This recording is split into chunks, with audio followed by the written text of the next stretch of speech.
Welcome to RX pharma chat. आज की video में मैं आपको कुछ होम रेमेडीज, कुछ टिप्स आपको बताऊंगी जो वेजाइनल यीस्ट इन्फेक्शन को ट्रीट करने में बहुत ज़्यादा हेल्प करता है। आफ्टर सेक्स वेजाइनल इन्फेक्शन की प्रॉब्लम बहुत सारी फीमेल्स में हो जाती है, लेकिन शाई नेचर की वजह से 25% फीमेल्स ऐसी होती हैं जो किसी से बात नहीं करती हैं। कुछ ऐसे टिप्स मैं आपके लिए लेके आई हूं जो घरों में ही आप यूज कर सकते हैं और इस वेजाइनल यीस्ट इन्फेक्शन से आप बिल्कुल रिलीफ पा सकते हैं। वेजाइनल यीस्ट इन्फेक्शन की जो मैंने वीडियो बनाई है उसमें भी कुछ टिप्स मैंने आपको बताया, आप उनको भी यूज कर सकते हैं। वेजाइनल की क्लीनिंग के बारे में वीडियो बनाई है, उसमें भी मैंने आपसे कुछ टिप्स शेयर किए हैं, वो भी बहुत ज्यादा यूजफुल है। उनके अलावा कुछ टिप्स आज मैं आपके सामने यहाँ पे लेके आई हूं, तो ये टिप्स भी आपकी बहुत ज्यादा हेल्प करेंगे वेजाइनल यीस्ट इन्फेक्शन को ठीक करने में। आफ्टर सेक्स अगर आपको वेजाइनल यीस्ट इन्फेक्शन की प्रॉब्लम है या नॉर्मली आपको वेजाइनल यीस्ट इन्फेक्शन की प्रॉब्लम हो रही है, वेजाइनल बैक्टीरियल इन्फेक्शन की प्रॉब्लम हो रही है, तो उनको ट्रीट करने में, उससे रिलीफ पाने में ये बहुत ज्यादा आपकी हेल्प करेगा। इनको ट्राई जरूर कीजिएगा।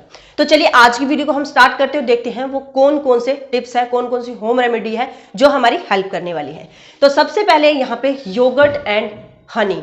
योगर्ट एंड हनी, योगर्ट मतलब कि दही और हनी मतलब कि शहद। जो दही होता है इसमें सूदिंग इफेक्ट होता है और जो हमारा हनी होता है इसमें एंटी इंफ्लेमेटरी प्रॉपर्टीज होती है, और जब दोनों का मिक्सचर बनता है तो यहाँ पे ये हमारी वेजाइनल में जो इरिटेशन, जो वनिंग सेंसेशन होती है उसको रिलीव करने में ये बहुत ज्यादा हमारी हेल्प करता है। आपको वेजाइनल यीस्ट इन्फेक्शन की वीडियो में बता रखा है कि हमारी जो वेजाइना होता है उसमें बैड और गुड बैक्टीरियाज दोनों होते हैं, तो ये एक बैलेंस में चलते हैं। लेकिन जब इनका इम्बैलेंस होता है, इनका बैलेंस खराब हो जाता है, तब यहाँ पे वेजाइनल यीस्ट इन्फेक्शन हो जाता है। तो योगर्ट में ऐसी प्रोबायोटिक कंपाउंड्स होते हैं, ऐसी प्रोबायोटिक प्रॉपर्टीज प्रेजेंट होती हैं जो कि इन बैक्टीरियाज के इम्बैलेंस को बैलेंस करने में हेल्प करता है और आगे vaginal yeast infection, vaginal bacterial infection के रिस्क को 99% कम कर देता है। देखते हैं कि अब योगर्ट और हनी को किस तरीके से यूज करना चाहिए। सबसे पहले योगर्ट 1 चम्मच, हनी 1 चम्मच, आपने इनको अच्छे तरीके से मिक्स करना है। वेजाइना को अच्छे तरीके से आप वॉश कीजिए, क्लीन कीजिए। क्लीन करने के बाद क्लीन हैंड से आप इस रेमेडी को अप्लाई कीजिए। आप वल्वा पार्ट के ऊपर अप्लाई कर सकते हैं। वेजाइनल यीस्ट इन्फेक्शन मोस्टली जो होता है ये हमारे वेजाइना के वल्वा पार्ट में ही होता है, तो आपने वल्वा पार्ट पे इसको अप्लाई करना है और दिन में आपने इसको सुबह शाम 2 बार अप्लाई करना है क्लीन वेजाइना के ऊपर। ये आपको क्विक रिजल्ट देगा। आप देखेंगे कि वहां की ईचिंग और बर्निंग सेंसेशन जो है वो बिल्कुल वहां पे रिलीफ हो जाती है।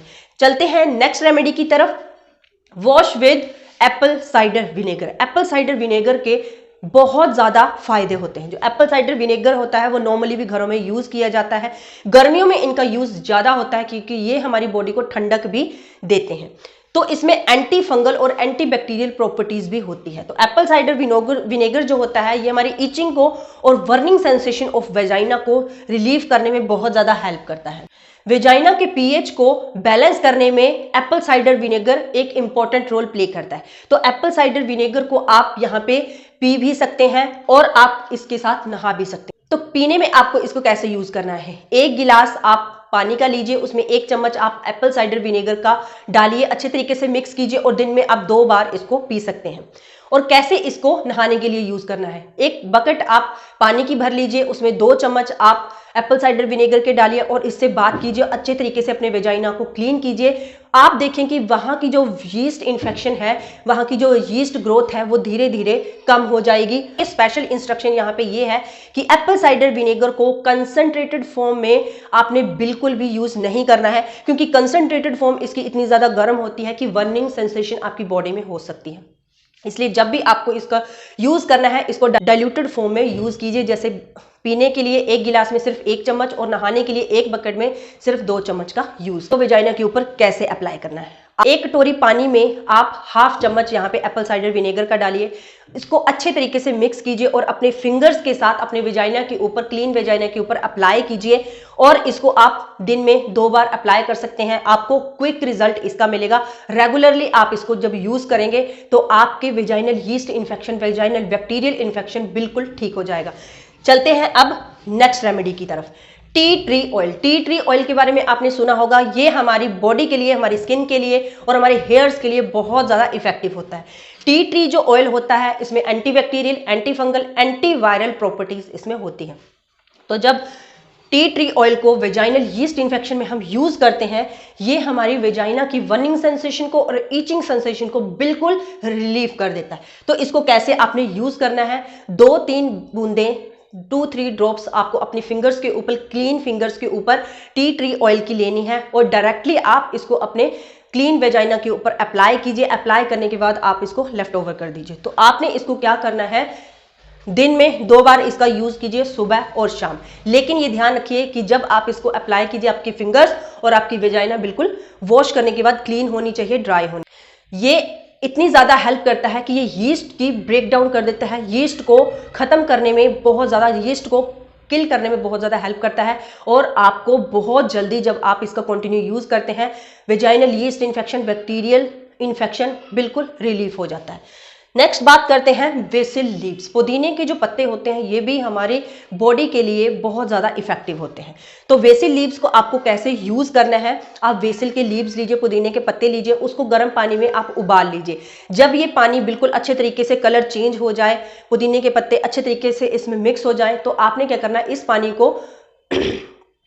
पानी को अब ठंडा होने के लिए रख देना है। छानने के बाद आप इस पानी को अप्लाई कीजिए, वॉश कीजिए अपने वेजाइना को और आप देखेंगे कि इमीडिएटली आपको इचिंग से और बर्निंग सेंसेशन ऑफ वेजाइना से आपको बिल्कुल रिलीफ मिलेगा। तो कंटिन्यू आप इस रेमेडी को यूज कीजिए, आपको वेजाइनल यीस्ट इन्फेक्शन से बिल्कुल रिलीफ मिल जाएगा। यूजिनोल नाम का एक इंग्रेडिएंट होता है जो कि बेसिल की हर्ब्स में प्रेजेंट होता है। हमारे नर्व एंडिंग की जो नमनेस होती है, सुन्नपन होता है, उसको भी ठीक करने में जो पुदीने के पत्ते होते हैं ये बहुत ज्यादा हेल्प करते हैं। तो चलते हैं नेक्स्ट रेमेडी की तरफ, कोल्ड कंप्रेस। कोल्ड कंप्रेस आपने देखा होगा कि हमारी बॉडी में कहीं भी जब दर्द होती है, हमारे कंधों में, हमारी कमर में या हमारे सिर में, तो आपने उसमें क्या करना है, कोल्ड कंप्रेस होता है, जो आइस की सिकाई होती है, ये बहुत ज्यादा इफेक्टिव होती है। इमीडिएट आपको यहाँ पे इचिंग से, बर्निंग सेंसेशन से और आपको पेन से, इन्फ्लामेशन से एंड स्वेलिंग से रिलीफ देगा ये कोल्ड कंप्रेस आपकी वेजाइनल यीस्ट इन्फेक्शन में। तो किस तरीके से इसको आपको यूज करना है, अगर आपके पास कोल्ड कंप्रेस अवेलेबल नहीं है जो मेडिकल स्टोर से इजीली मिल जाता है, तो आप यहाँ पे कैसे यूज करना है, आइस के क्यूब्स लीजिए, उसको अच्छे तरीके से क्रश कीजिए, एक कॉटन के कपड़े में आप उसको बांध लीजिए। अब ये कॉटन के कपड़े का अपने वेजाइना के ऊपर सिकाई करनी है। तो आपने 3 से 4 बार दिन में इसकी सिकाई करनी है। आप देखेंगे कि जैसे ही आप इसको यूज करते हैं, जैसे ही सिकाई करते हैं, तो आपको बिल्कुल रिलीफ हो जाएगी इचिंग से, स्वेलिंग से, इन्फ्लामेशन से और बर्निंग सेंसेशन ऑफ वेजाइना से। तो ये जो मैंने रेमेडीज आपको बताई हैं, इनका कॉन्टिन्यूस यूज अगर आप करेंगे तो आपको vaginal yeast infection, vaginal bacterial infection से बिल्कुल रिलीफ हो जाएगा। फिर चाहे वो vaginal yeast infection after sex का हो या नॉर्मली किसी ना किसी दिक्कत से आपको वेजाइनल यीस्ट इन्फेक्शन हो गया हो। तो आज की मेरी रेमेडीज, आज की मेरी वीडियो आपको कैसी लगी, प्लीज मेरे साथ शेयर जरूर करना एक कमेंट के थ्रू। नई वीडियो में नई इंफॉर्मेशन के साथ जल्द मिलेंगे। तब तक के लिए goodbye, have a nice day. मेरा मोटिव आपकी अच्छी health. Thank you very much.